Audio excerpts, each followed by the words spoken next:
Welcome back.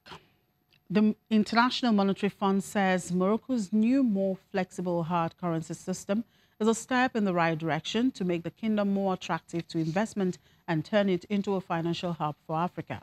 2 weeks ago, the North African country launched a more flexible foreign exchange system, part of free market reforms recommended by the International Monetary Fund to protect the economy against external shocks and safeguard its reserves. Moroccan officials have said they don't plan to follow the path of Egypt, which opted for a full float in one go.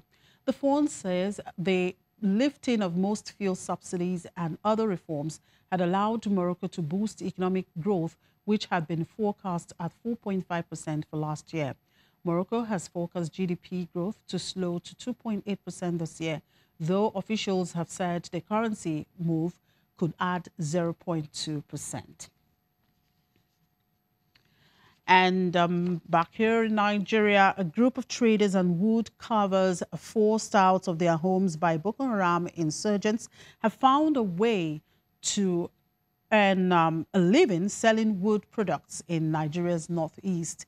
But environmentalists say chopping down trees is putting considerable pressure on forests nearby, which risks creating tensions with local communities and disrupting the ecosystem.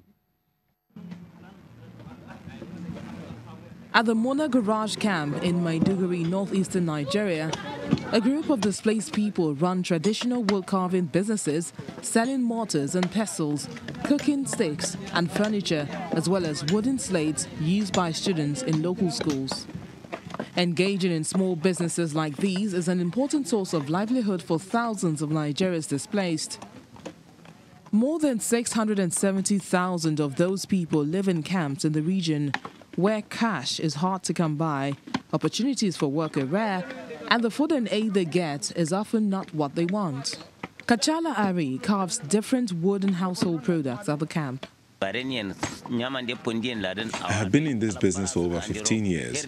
We continue to benefit from it just like we used to in the village. It has helped solve a lot of problems. We thank God for that. Even though we are displaced, this trade has a lot to offer. We are not suffering in the camp because we can't work. We are able to buy grains, soap and clothes for our children and families. We thank God. I have been trading in wood for 26 years. I used to sell wood products in various local governments, but then the conflict got worse and we had to flee. I went to Cameroon. We suffered in Cameroon, then came back and took refuge here. If it wasn't for this business, we would have nothing to eat or survive on. Meanwhile, environmentalists are warning that deforestation around camps hosting refugees who rely on wood for fuel and to run their businesses is on the rise.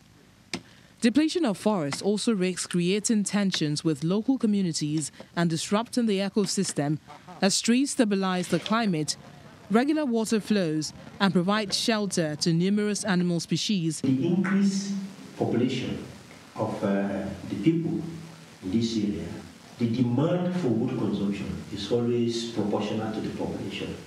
And for that reason, the assault on the vegetation, the natural vegetation, is so much that there is a very high depletion of the wood resources. And this depletion is translating to exposure of the land to desertification. The FAO plans to monitor deforestation in Uganda, which has received 600,000 South Sudanese, while in Ethiopia, the UN is helping to plant 1 million trees to fight deforestation near camps. And as part of a campaign which aims to revive Egypt's struggling tourism, the Egyptian Tourism Promotion Board invited the world's tallest man, Sultan Kosen, and the shortest woman, Yoti Amge. Kosen and Amge visited Egypt's Giza pyramids.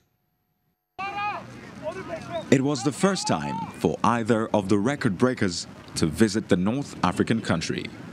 35-year-old Sultan Kosen, who is of Kurdish origin, stands at 8 feet 3 inches tall, which is about 2.51 meters. He is considered the first person in more than a decade to officially measure more than 8 feet and is one of only 10 confirmed cases in history, according to the Guinness World Records. Amje, A 24-year-old actress who stars in the American television series American Horror Story is just 2 feet 7 inches tall, about 62.7 centimeters.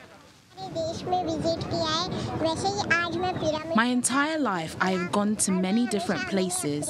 I have visited so many countries, and one of my dreams was to visit Egypt. I only saw Egypt on Google, and it was one of my dreams to see the pyramids. I am extremely happy to stand in front of the pyramids and to be photographed next to the pyramids. I can't believe myself. The pair is expected to visit other famous sites around the country during their stay, and this is according to the Ministry of Tourism. I have really enjoyed myself. I have seen the pyramids and the Nile River, and I wish everyone can get the opportunity to visit Egypt and see the Nile and the pyramids and see the things I have seen. Egypt is such a wonderful country. Egypt's tourism sector suffered many setbacks since the uprising that toppled autocrat Hosni Mubarak in 2011, but still remains a vital source of foreign currency. The number of tourists visiting Egypt slumped to 9.8 million in 2011 from more than 14.7 million in 2010. A bomb attack that brought down a Russian plane carrying 224 people from a Red Sea resort in October 2015 further hit arrivals, which dropped to 1.2 million in the first quarter of 2016 from 2.2 million a year earlier.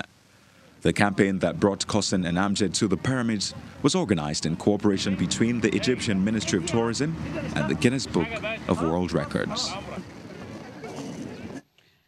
And global oil market now. U.S. oil slipped today, extended losses into a second session as a strengthening dollar sapped demand for crude, while rising U.S. output helped dampen prices. U.S. West Texas Intermediate crude futures were 13 cents at $65.43. On Monday, they fell 58 cents to $65.56 a barrel. Brent crude futures, the global benchmark, were yet to trade. The contract for March delivery settled down $1.06 at $69.46 a barrel on Monday. Prices are still heading for a fifth straight monthly gain. The rally in oil prices had recently been fueled by the US dollar's 6 straight weekly slides. The greenback is down 3% so far this month. And finally, precious metal market. Gold fell for a second straight session today as the dollar strengthened and U.S. bond yields rose, while traders awaited a U.S. Federal Reserve policy meeting for an indications on interest rate hikes this year. Spot gold was down 0.3% at $1,335 per ounce after Monday's 0.7% drop, while U.S. gold futures were 0.4% lower at $1,334 per ounce.